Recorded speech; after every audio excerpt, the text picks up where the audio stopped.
We've all long realized that China is a high-tech and advanced country. The launch of another ambitious mega project here almost feels like no big deal to us anymore. China builds the longest bridges, its cities are home to towering skyscrapers, and bullet trains zip across endless landscapes. It seems this country always has a new way to show the world they think far ahead into the future. And here they go again, pulling off a massive project, a gigantic water transfer system. At first glance, it doesn't sound all that impressive since pipes and pumps aren't exactly groundbreaking these days, but as always, China has taken it to the next level. They're planning to carry water hundreds of miles along man-made rivers that practically flow over the mountains.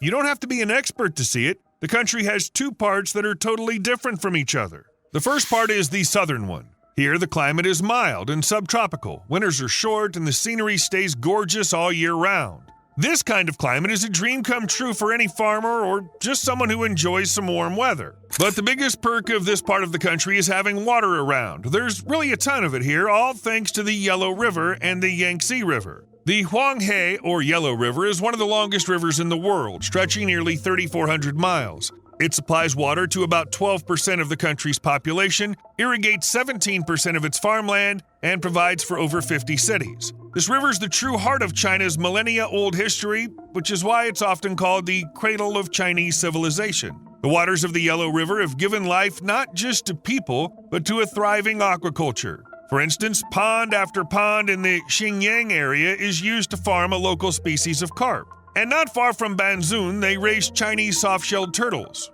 a real treat for foodies. However, the real wonder unfolded just a bit farther south off the banks of the Yangtze River, which could easily outshine the Yellow River's accomplishments since it's not only the longest and most water-rich river in China, but all of Eurasia. It ranks third worldwide for water volume and fourth for length, stretching an impressive 3,915 miles. When the Chinese came to these lands from the Huanghe Valley, they faced a new reality. The climate was even milder than where they'd been before, and with plenty of rain, almost no droughts, and no frosts, this river became a true paradise for farmers. A whole new way of farming sprang up here, mostly revolving around growing rice. To give you an idea of just how water-rich the so-called southern region is, there are times when this precious resource gets so abundant, it causes people to suffer. Typhoons and East Asian monsoons frequently hit these areas, leaving behind catastrophic flooding. On top of that, the rivers themselves regularly spill over their banks. The Yellow River carries so much silt and wood that over the years it creates a riverbed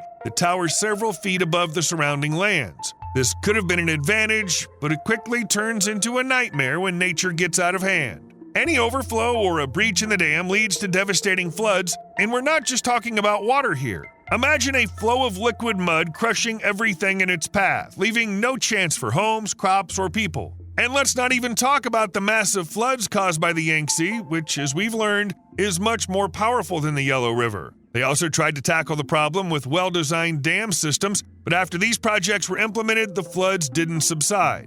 In the end, the green region may seem like paradise, but at times it turns into a place where simply being there is downright dangerous to life. True, all this excess water in the south, which sometimes becomes critical, still doesn't make the region less livable than the northern part. The situation here is totally different. Long, cold, and dry winters with temperatures that constantly drop below 32 degrees Fahrenheit. And if you think that in the summer everything's the other way around, well, yes, but not in a better way. It's hot, humid, and sometimes exhaustingly stuffy here in summer, and the transitional period, spring and autumn, when you can still live more or less comfortably, pass by in the blink of an eye. The ecology of northern China may be simple, but it's incredibly vulnerable to droughts, which occur here regularly. You can clearly see the climate difference between parts of China on this map. The southern part is red, or close to this color. The average temperature throughout the year is above 50 to 57 degrees Fahrenheit.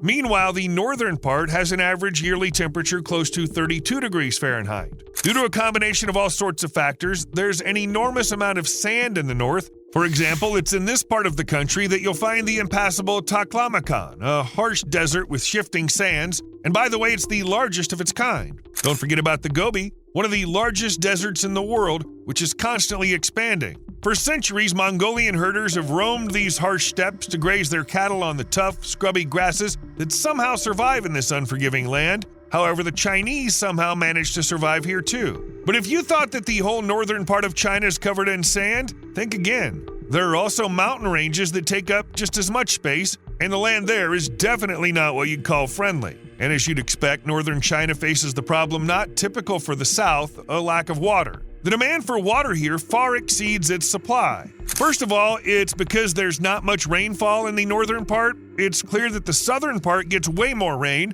The area looks darker. The rest of China struggles with this, and this isn't a map for any specific month. This situation is typical throughout the whole year on average. And now we'll suddenly move to the capital of China, Beijing. Why? The thing is, the city suffers from a water shortage just like a village in Africa. For a long time, Beijing got its water from aquifers, but at a certain point, due to dry periods, the underground reserves just stopped replenishing. On top of that, they were also heavily polluted due to rapid industrialization. Eventually, there came a time when there was less than 26,400 gallons of water per capita within the city's administrative borders. This was 1/20th of the national average, 1/80th of the global average, and far below the internationally recognized level. A severe water shortage begins when there are less than 449,000 gallons per capita.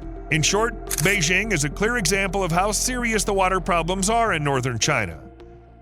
Of course, the water crisis in northern China cost the country a lot. The economy loses about $35 billion every year because of water shortages. That's 2.5 times more than the average losses from flooding. It may seem like the problem is too difficult to solve radically, and coming up with something that would really change the situation is hard. The way things are, some places have conditions that allow people to live comfortably and use enough water, while others have to survive and constantly save every drop of this precious resource. However, don't forget that we're talking about a country of grand projects that constantly amaze the world. So at some point, China wondered, what if the South just shared water with the North and balanced things out? In fact, people started thinking about it long before the current water crisis. When the Communist Party came to power in 1949, China entered a new era of industrial growth and centralized planning. And that's when one of the main issues, the huge gap in access to water between the south and the north of the country, became obvious and almost top priority.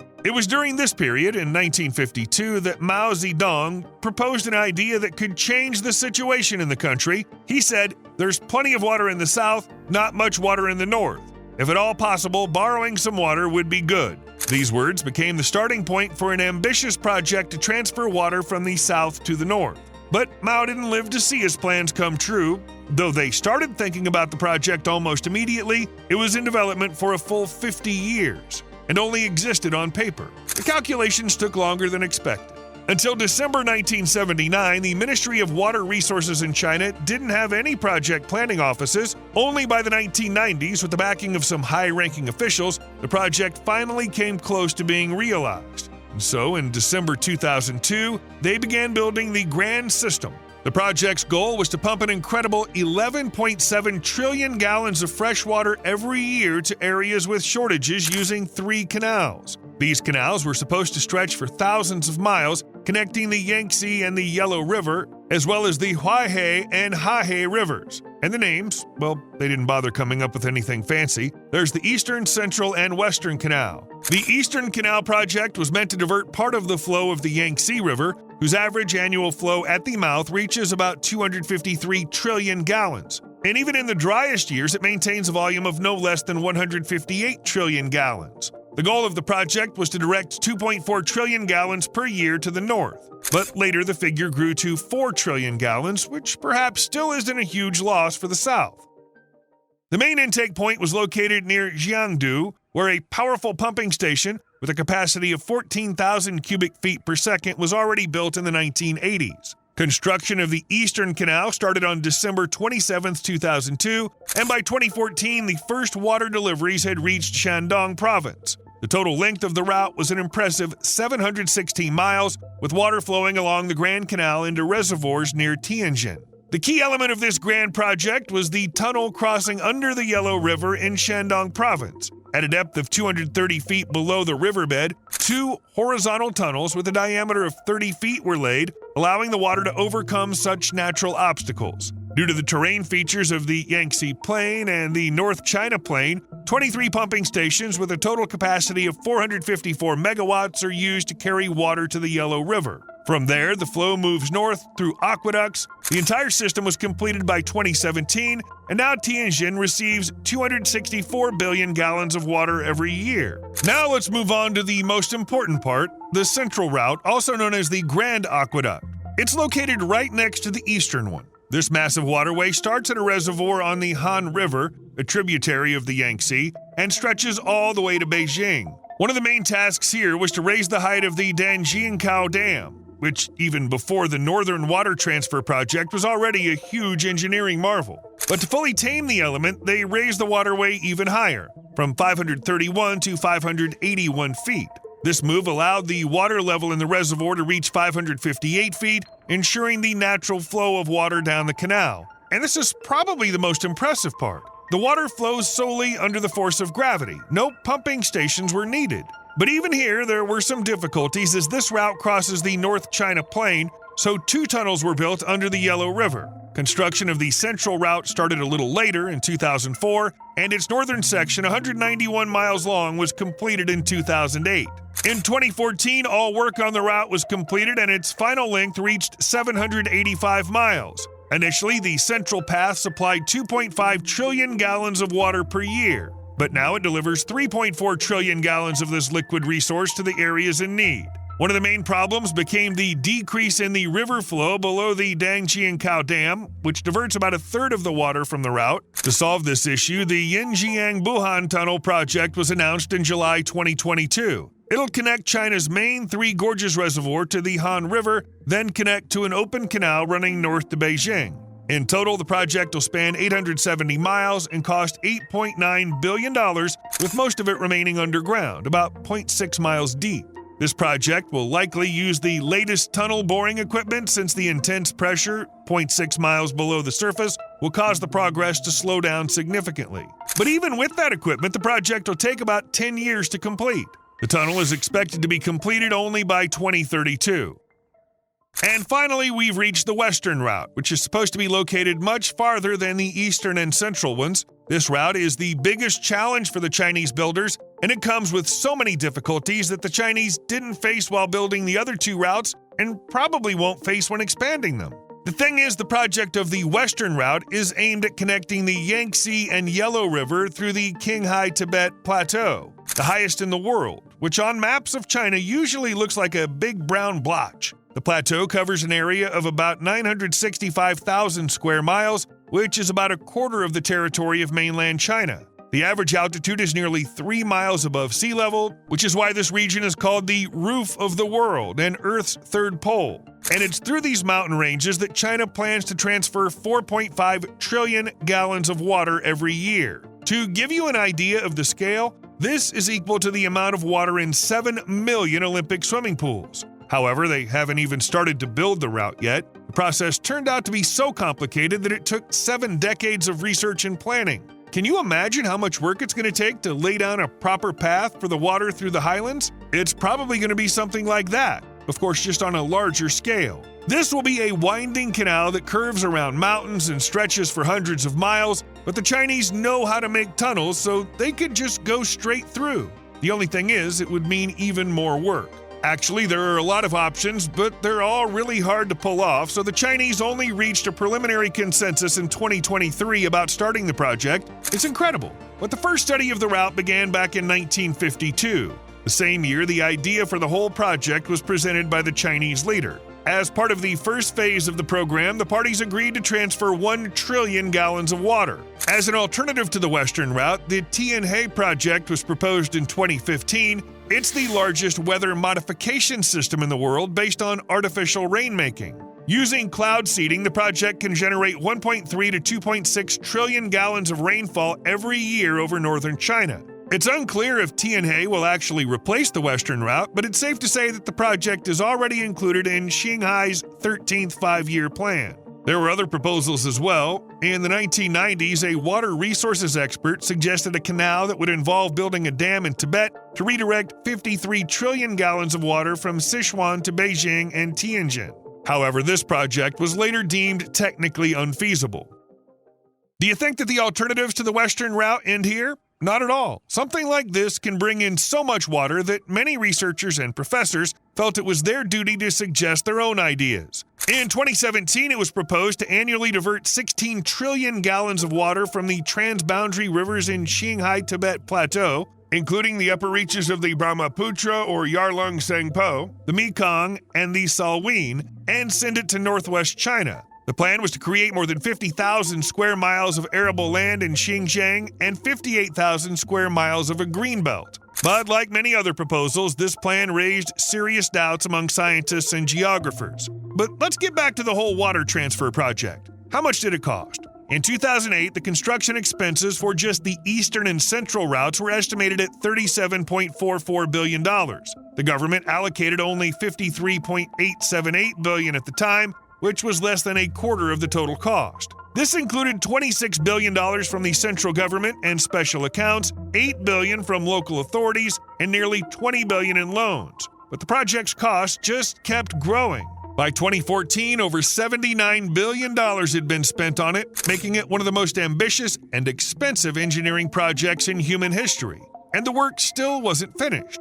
To put it in perspective, the total cost of the International Space Station was about $150 billion. So the water transfer project has already cost just over half of what helps all of humanity move forward. But when it comes to China, it was worth it. The mega project has already helped over 185 million people in 45 major and medium-sized cities along the routes, and its reach continues to grow. Due to integrated measures like changing the water source and ecological replenishment, groundwater levels in northern China have generally gone up, and many rivers and lakes have come back to life. The water transfer project from the south to the north in China remains one of the most talked about initiatives in the country, and not just because of its benefits, but also because of the problems associated with it. For example, the project involved relocating more than 330,000 people, which sparked a public outcry. In Hubei province, where the project required the creation of new reservoirs, locals weren't just relocated, some claimed they were even forced to sign relocation agreements. Locals are protesting the forced relocation because they already had to leave their homes during the reservoir construction. Local authorities banned the protests, which has led to rising tensions with the population, who are already struggling with the relocation. People in the village along the eastern route of the project in Shandong province complained about water pollution coming from the Yangtze River, which led to fish dying in local bodies of water. However, after a series of studies, it was found that the water diversion actually improved the aquatic environment of the lakes. Another major problem is the draining of rivers such as the Han to support the central route. This poses a risk to ecosystems and messes up water supply to southern areas like Sichuan and Hubei. The project is also causing conflicts between provinces. Southern regions like Sichuan and Hubei are strongly opposed to diverting water to the northern areas, fearing it will lead to water shortages and droughts in those regions, as well as make it harder to develop hydropower. Unlike them, western provinces like Gansu and Qinghai actively support the project, seeing it as essential for socio-economic development, as it'll provide water supply for agriculture and industry. These regions have high water needs, and the South to North Water Diversion Project is seen as a key solution for regional economic growth. In general, there's no definite opinion, but there's definitely an impact from the project. The country's working on making its resource-poor regions suffer less. And of course, China's doing its part to strengthen the stability of its economy.